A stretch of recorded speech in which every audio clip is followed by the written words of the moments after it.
All right, ladies and gentlemen, our topic today is multiplying and dividing decimals. If you could please go to the next blank page in your notebook. And the heading, go ahead and just put multiplying decimals. And our objective today is, just a minute, our objective is I can multiply and divide decimals without using a calculator. All right. Now for multiplying decimals, the first thing that we're going to do today, there's two different methods to multiplying decimals. The one we're going to use is probably the one that you are going to have an easier time with, and that is using lattice to multiply decimals. If you can hear my daughter in the background, I apologize, she is screaming. So let's say we have the problem 3.62 times 1.8. Okay, and that is going to be our decimal multiplication. Now with lattice, now bear with me, I'm kind of new to lattice. With lattice, you're going to make a grid, and that grid is going to be, in this case, 3 sections, because your first number is a 3-digit number, by 2 sections, because your second number is a 2-digit number. Then you take these little, oh, you know what, my lines aren't even, and that's going to drive me crazy. There we go. Then you're going to take down and go at a diagonal, these little lines here. And if I do this wrong, blame Savannah. She's the one who taught me how to do this today. Sorry, Savannah. Okay, so we're going to take our first number, 3.62. Make sure you put the decimal point in your lattice grid. And we're going to multiply that by 1.8. Okay? Now, according to lattice, which I just learned today, you take your numbers here, 2 times 0, and that's going to go in this first section. And then 2 times 8 is 16. 6 times 1 gives me 6. 6 times 8 is going to be 48. 3 times 1 is 3. And 3 times 8 is 24. Once you've done that multiplication, you're going to go down at a diagonal and add things up. So we have a 6 here, and then 8 plus 1 plus 2, that gives me 11. Put the 1 down and carry the other one. Here I have 1 plus 6 is 7, plus 4 is 11, plus 4 is 15. Put the 5, carry the 1. And then here I have 0 plus 3 plus 1 plus 2, that gives me 6. But the question becomes, where does my decimal go? And what you do with lattice is you find your original decimal points. I have one here and one here, and kind of follow them across and down until they meet. In this case, it's going to be right here. You then slide down the slide, and your decimal point will go wherever it lands up. So my answer here is going to be 6.516. And if you think about it, that kind of makes sense based on the problem. My first number, 3.62, is, kind of close to 3. And my second number, 1.8, that's pretty close to 2. What is 3 times 2? That's going to be 6. So your answer that you got using lattice, 6.516, is pretty close to 6. Let's say, for example, you put your decimal point in the wrong place, and instead of putting it there, you end up putting it there. Well, then you'd have 651.6, and that just doesn't make any sense at all, given the numbers we have in our problem. So, that's how you can check yourself. What I would like to do now is I have 5 different examples up here. I want you to try each of these examples out, pause the video, use lattice, show that work in your notebook, and once you have them all figured out, go ahead and hit play again so we can see if you have the correct answers.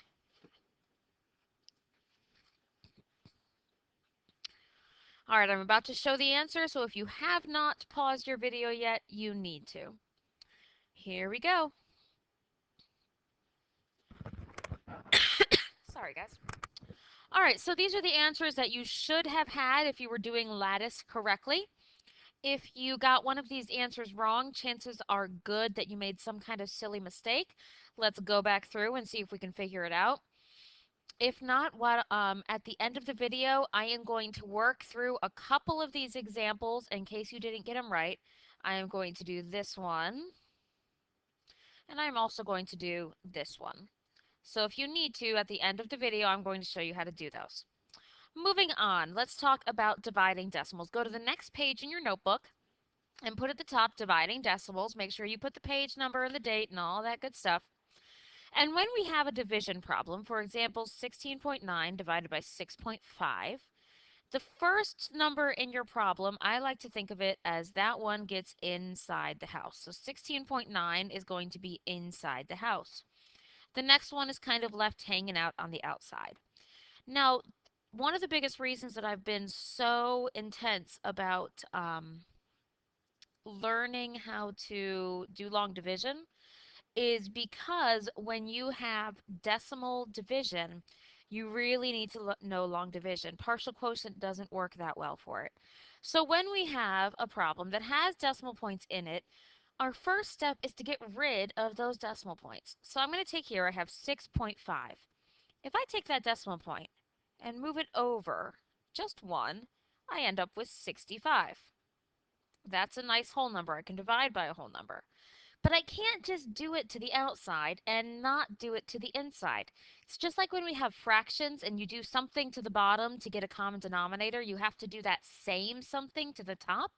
So if I moved my decimal point over 1 in my outside number, I have to move it over 1 on my inside number. So my new decimal point is going to be at the end of 169. And then in my answer, my decimal point is going to go straight up. So I'm going to rewrite this problem for you. It should be 169 divided by 65. Okay? Now when we actually go and we do the division, do not forget your steps for division. Divide, multiply, subtract, and bring down. First, you ask yourself, does 65 go into 1? The answer is it does not. Okay, so we can kind of put a placeholder 0 there. Does 65 go into 16? No, it does not. Let's put another placeholder 0 there. Does 65 go into 169? The answer is yes, it does. And I can do some scratch work over here on the side if I need to find out how many times it goes in, but it's going to go in twice. Sorry about that beep, guys. That was my email. That's my division step. My multiplication step is then to take this number, multiply it by 65. That's going to give me 130. The S is for subtract, leaving me 39. And the B is for bring down. But I have a problem. I don't have anything to bring down. I know that my decimal point is here, but there's nothing over here to bring down. Remember, you can add zeros after the decimal point and it does not change the value of the number. So then I can bring down that 0 and I have 390. So that was going through DMSB once, divide, multiply, subtract, bring down. Let's do it again. Divide. How many times does 65 go into 390? If you're not sure, do some scratch work over here on the side. And I think it goes in 6 times. If I then do 6 times 65, I end up with 390. When I do my subtraction step, I get 0. That is what I'm looking for, that 0 right there. When I get that, it means I have done the problem correctly and I am finished. My final answer is 2.6. So, to recap, when you are dividing decimals, set it up in the house like so. The first number in the problem becomes the first number in the house. And then you have to get rid of those decimal points by moving the decimal point over. However far you move it on the outside, you have to move it that far on the inside. And then you just follow the steps of long division. Okay?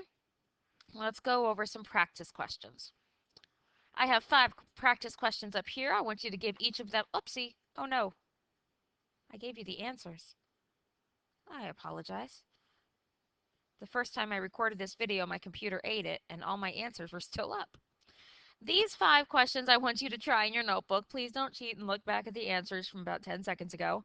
Really try them on your own. See what you can come up with. Show me the work. Show me the long division. Refer to long division websites or the video on long division if you are still having trouble with it. And in just a few seconds, I'm going to reveal the answer.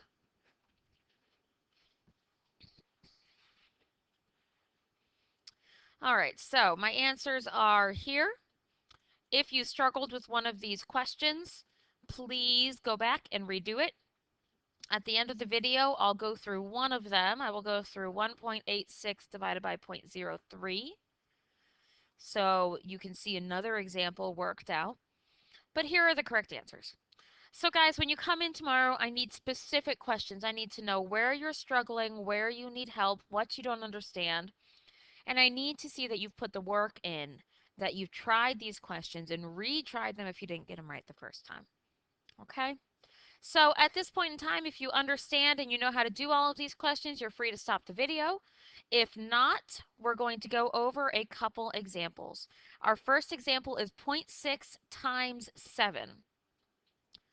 So 0.6 times 7.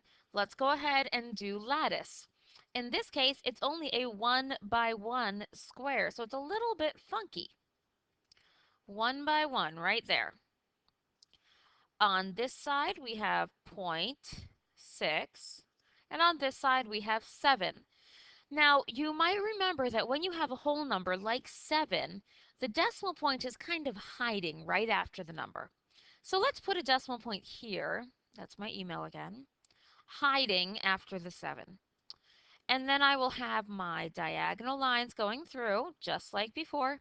And ask yourself, what is 6 times 7? Well, that's 42. Not too complicated of a problem. We bring that down. It's just 2, and this one's 4. The tricky part here is where does the decimal go? So if I follow this decimal down and I follow this decimal across and I see where they meet, and then I follow that slide on down, I see that my answer is 4.2. Okay? Let's do that other example. We have 0.8 and 0, or sorry, 0.07. So now instead of just a simple square, we have a rectangle, actually, that looks like this. A 1 by 2 rectangle, because your first number is zero point 0.8, your second number is 0.07. Let's go ahead and do the multiplication part. And 8 times 0 gives me 0. And 8 times 7 gives me 56. Add diagonally, I have a 6 here, a 5 here, and a 0. And now, where does the decimal point go? If I take this decimal point and move it across, it hits that decimal point right there. So actually, your decimal point is going to kind of slide down a diagonal line that would be there if my square was larger. And it's going to end up right here. So my answer is 0.056. Okay, sorry, that's a little messy. My cat bumped into my hand. 0.056, guys, okay? Now I told you I'd go through a division example too. We're going to do 1.86 divided by 0.03. 1.86 gets there first. It's in the house. And 0.03 is stuck outside. We do not like this decimal point, so we're going to bump that over until I have a whole number. In this case, my whole number is going to be 3 on the outside.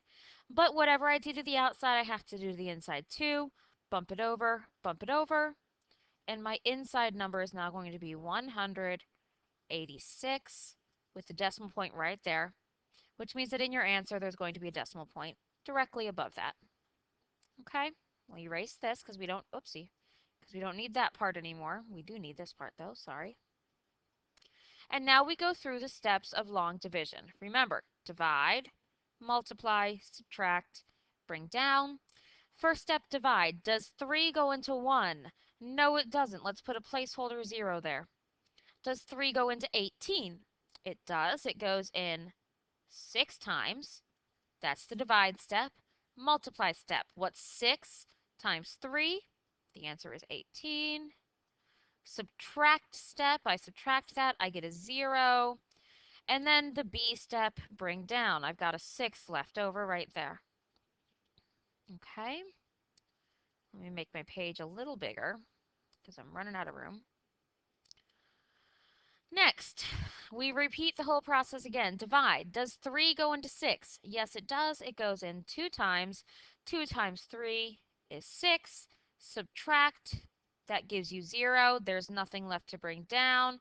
So we are done. My correct answer here is 62. It looks like B2. 62. There we go. All right, guys. Make sure you have some good questions for me tomorrow and practice, practice, practice. Thanks. Bye-bye. Bye.